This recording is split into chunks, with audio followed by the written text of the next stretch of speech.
Good evening. I am going to be in Dubai in the last week of February. My team wants to do an event between 24th and 25th of February. There are going to be two events, one on the 24th and one on 25th.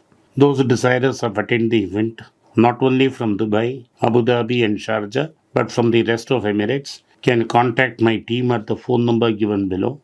The WhatsApp number is also given below. There's an email ID and there's a Google form. You can use any of these methods to connect us, and my team would be glad to help you. See you in Dubai. Hi everyone, welcome back to Be Rich. It's me Vinod, and today I'm going to talk about Tata Steel and TRFL, which is Tata Robbins Fraser Limited. And if you notice today, the merger was called off. Stock price of TRFL has hit an upper circuit, and it's everyone's wondering why. What happened? We're supposed to go through a merger, and merger was called off. Usually, when the merger is called off, that means it's bad news, like what's happening with Z and Sony. But in this case, it's boomeranged and has gone the other way. And even Tata Steel share price is appreciated by 2%. So I thought I'd talk about this and kind of give you a context on what the news is about, why it is what it is. First, let's talk about the brief history of Tata Robbins Fraser Limited. Tata Robbins Fraser Limited was a brainchild of G.R.D. Tata. It was started in 1962. It was started in Jamshedpur with a partnership with a company called Robbins Conveyor Belt Company in the US and Fraser Claimer Engineering, which is a UK-based company. He collaborated with both of them and created this company for producing bulk material handling equipment and systems. So what does that means is all the equipment which is required for bulk material handling, like steel industry. It requires conveyor belts, it requires bins, it requires a whole bunch of products which are used for materials to be transported. Like in mining, when you mine ore, it has to be transported, and those transporters need huge machinery to transport it from the mines to the processing factory or to the shipping lanes, to the railways. So the conveyor belt, the bins, everything which is allied to that is what that company was doing. Initially, its main customer was Tata Steel. It was producing these products because as Tata Steel was growing, Tisco was growing, GRD realized it needs a whole bunch of innovative new products to modernize the factory and to keep it going. So he created this company, which was creating mainly products for Tata Steel to start with in 1962. Then over the periods of time, it started supplying to all mining industries across India as Indian economy took off and the mining industry picked up steam. And it diversified in many things from its core business over the decades into automotive applications, environmental engineering solutions, and it's been innovating and diversifying. But it's been facing some market challenges. The sales growth has been down. If you open up in Screener and put it in, you can see its operating profits. It's been negative. It's only changed in the recent few quarters. It's turned around and it's come back to being positive, and good, healthy positive that too. And even its profits were all negative. It's recently turned around that also, and it's come positive. And its operating profits, we see year on year, it's been very negative, and it's been picking up over the last few years.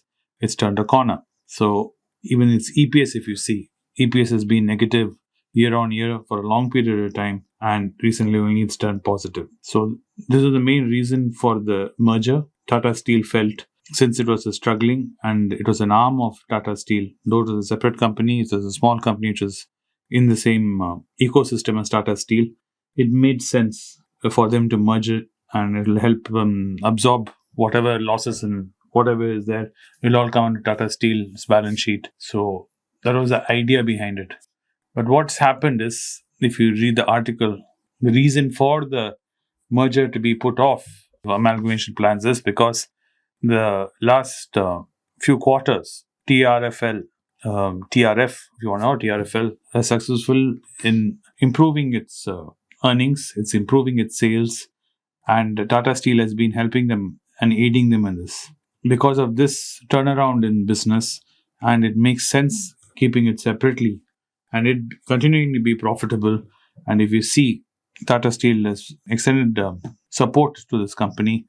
This is the main reason why there's a surge in the stock price, because this means the company has made a huge turnaround and is moving forward. In the past, yes, they did merge successful mergers with Tata Steel Mining, Tata Steel Long Steel Products, and Tin Plate Company of India, and Tata Metal Links, combined turnover of 19,700 crores for the financial year 23.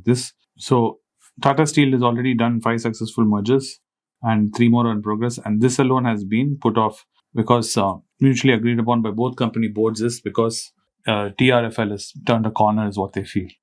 And this is what has led to the surge in the stock price. And even if you look at its earnings and everything, if you looked at it purely without all this information, you'd be wondering what's happening. So I wanted to give a bit of context on what is happening. So me and Keshav were talking about the same thing in the morning podcast a couple of mornings. Will probably come in a couple of mornings from now, where we spoke about credit rating and specifically about company credit ratings, and we spoke about Tata companies' credit rating. And when Keshav was doing research on Tata companies and their credit rating, he noticed all the Tata companies' credit ratings were AAA, which was like one of the best credit ratings you can have across the board, regardless of their debt, regardless of their profitability, their business, and all that, because of just the sheer name of having Tata behind them. There is the strength of having someone like Tata backing you. And it is proof for this company turning around. And it is able to make this turnaround. Simple reason because of Tata's support.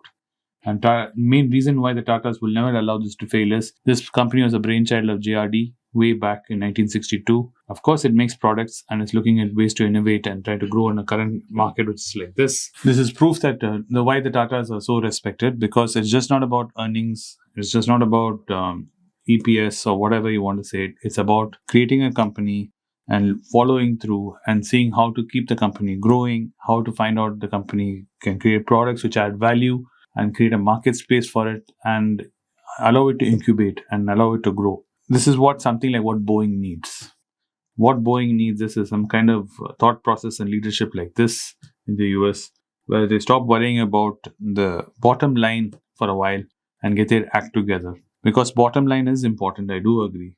But if your business model itself is not going to survive, if your business model itself looks like it's going to collapse, then bottom line really doesn't matter, does it? So this is something which I wanted to highlight. The main reason I wanted to talk about TRFL and Tata Steel, and this was to show you what leadership means, what it means to have a good backing and to have a management which is constantly trying to make sure the company is growing, innovating, and its business model is sustainable in the long term. And since they managed to achieve this, they've put off the amalgamation plans with Tata Steel for a while, and let's see how it goes. I'm sure if it's required in the future down the road again, they'll revisit it if it's required. But as it stands right now, with Tata Steel promising to support them, I don't see any reason why TRFL will have any problem. And this is why the share price has zoomed by almost 20% and locked the circuit. So if you see its highs and lows, it was sitting at 243 rupees a week back. Now it's over almost touching 400. So it is something to applaud and really recognize. Now the flip of it is a lot of you will be immediately wondering, should I be buying TRFL? Right. That's another kettle of fish. I am not saying anything regarding that. That is something that you will have to analyze and you will have to see your goals and if it makes sense for you. And you'll have to really understand what TRFL's business model is. And do you see the sense by paying due amount of time to studying that business and seeing the long-term viability. If that is in your wheelhouse of competence, then you can do that and then take a call on it. It is not something I can offhandly, nonchalantly say on top of a video and say, I am asking you to consider it or not consider it. Anyway, I hope this helps. I hope this conversation is interesting. I hope it sparks some interest in you to go read more about this company and maybe even deep dive into it and see. There are many Tata companies like this, which is what I've asked Keshav to look at, and probably we'll try and talk about it more in the podcast. Thanks, guys. Thanks for watching this video today, and I'll see you in the next one soon. Bye. It's a great privilege and honor that so many of you in thousands have subscribed to my channel and have supported me. I have written 2 books in English, The Alchemy of Money and Ordinary Stocks, Extraordinary Profits. These books are published by us and are ready. If you want to procure a copy, send us a message to the WhatsApp number given below and my team would respond to you. If you want an Amazon Kindle copy, you can click the link below.